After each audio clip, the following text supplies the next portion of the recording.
আসসালামু আলাইকুম, welcome back to my channel giants mom cooking world. আজকে আমি আপনাদের সাথে শেয়ার করব শীতকালীন পিঠা পাটিসাপটা। সবার বাসাতে এই পাটিসাপটা পিঠাটা বানানো হয়। আমি অনেকদিন ধরে ভাবছিলাম যে পিঠাটা বানাবো, তবে হয়ে ওঠে না। আজকে বানিয়েই ফেললাম। চলুন আমি কীভাবে পাটিসাপটা পিঠাটা বানাচ্ছি আপনাদের সাথে শেয়ার করি। এখন একটি মিক্সিং বোল নিয়ে নিয়েছি। এর মধ্যে দিয়ে দিচ্ছি শুকনো চালের গুঁড়া 1.5 কাপ। শুকনো চালের থেকে ভেজা চালের গুঁড়ো দিয়ে পাটিসাপটা পিঠাটা বানানো অনেক বেশি সহজ।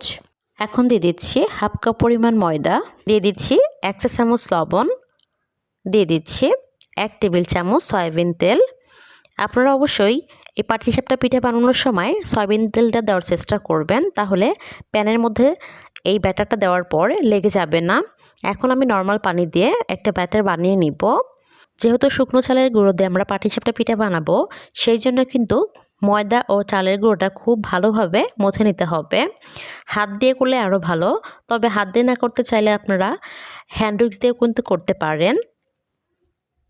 আমি প্রায় চালের গুঁড়োটা 10 মিনিট সময় এভাবে হ্যান্ড উইক্স দিয়ে মিশিয়ে নিয়েছি। আপনারা চাইলে কিন্তু এটা হাত দিয়েও করতে পারেন, আরও বেশি সুবিধা হবে। এই পর্যায়ে দিয়ে দিচ্ছি গুড়টা আমি আগে থেকেই কিছুটা পরিমাণ পানি দিয়ে জাল করে রেখেছিলাম। গুড়টা কিন্তু এখন হালকা কুসুম গরম অবস্থায় আছে। খুব ভালোভাবে আমি গুড়টা ব্যাটারের সাথে মিশিয়ে নিব। আপনারা যদি আমার চ্যানেলে নতুন হয়ে থাকেন প্লিজ সাবস্ক্রাইব করবেন, তাহলে আমার ভিডিও দেওয়ার উৎসাহটা বাড়ে। ব্যাটারটা খুব বেশি ঘনও না, আবার খুব বেশি পাতলাও না। ব্যাটারের কনসিস্টেন্সিটা এরকম হবে, একটা আঙুল ডুবালে এরকম দেখতে।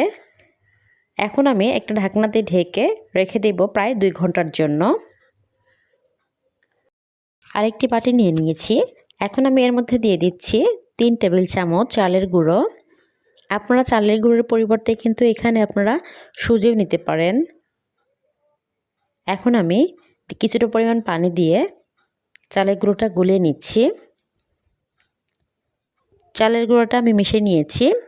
এখন আমি এটা একটা সাইড রেখে দিচ্ছি, যখন আমার লাগবে তখন আমি ব্যবহার করব। এদিকে আমি চুলাতে একটা পাত্র বসিয়ে দিয়েছি। এখন আমি এর মধ্যে দিয়ে দিচ্ছি লিকুইড দুধ 750 গ্রামের মতো। দুধটা কিন্তু আমি এর আগে একবার জাল করে নিয়েছিলাম, প্রায় 3-4 ঘন্টা আগে। এখন আমি এখানে দিয়ে দিচ্ছি একটা তেজপাতা ফ্লেভারের জন্য, দিয়ে দিচ্ছি একটা এলাচ, আর দিয়ে দিচ্ছি প্রায় 1 কাপের একটু কম হবে লাল চিনি। আপনারা এখানে চিনির পরিবর্তে এখানে গুড় ব্যবহার করতে পারেন। একটু নেড়েচেড়ে মিশিয়ে নিচ্ছি। দুধটা যেহেতু জাল করা, খুব বেশি জাল করার প্রয়োজন নেই। এখন আমি যে চালের গুঁড়োটা গুলিয়ে রেখেছিলাম সেটাই দিয়ে দিচ্ছি। এর আগে আপনারা যদি ব্যবহার করতে চান এখানে নারকেল কোড়া তবে ব্যবহার করতে পারেন, আমি ভুলে গিয়েছিলাম দেখানো। দেখতেই পাচ্ছেন ঘনত্বটা হয়ে গিয়েছে। আমি এখন নামিয়ে নিচ্ছি, পরে ঠান্ডা হওয়ার পর কিন্তু আরেকটু ঘন হয়ে আসবে। এদিকে চুলাতে একটা প্যান বসিয়ে দিয়েছি। প্যানটা হালকা গরম হয়ে আসলে উপরে আমি একটা ব্রাশ দিয়ে তেল ব্রাশ করে দিচ্ছি। এখন যে ব্যাটারটা আমি গুলিয়ে রেখেছি সেটাই এখন দিয়ে একটু ছড়িয়ে নিচ্ছি। যে কোনো পিঠা বানাতে গেলে প্রথম পিঠাটা কিন্তু খুব বেশি একটা ভালো হয় না, পরবর্তী পিঠাগুলো কিন্তু প্রথম পিঠার থেকে একটু ভালো হয়। এখন আমি দিয়ে দিচ্ছি যে খিসাটা বানিয়ে রেখেছি সেটাই পরিমাণ মতো দিয়ে দিচ্ছি।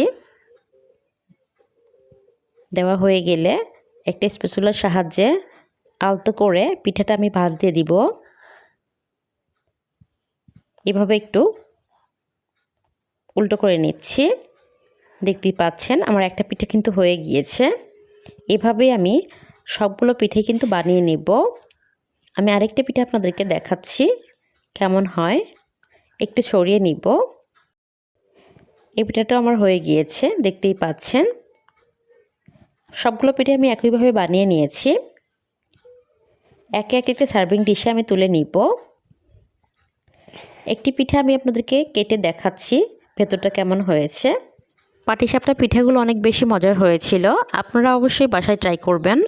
ভিডিওটি ভালো লাগলে প্লিজ লাইক কমেন্ট শেয়ার করবেন, আর যারা আমার চ্যানেলে নতুন তারা প্লিজ আমার চ্যানেলটা সাবস্ক্রাইব করবেন পরবর্তীতে নতুন কোনো রেসিপি দেখার জন্য। আর যারা অলরেডি সাবস্ক্রাইব করেছেন তাদেরকে অসংখ্য অসংখ্য ধন্যবাদ। সবাই খুব ভালো থাকবেন। আসসালামু আলাইকুম।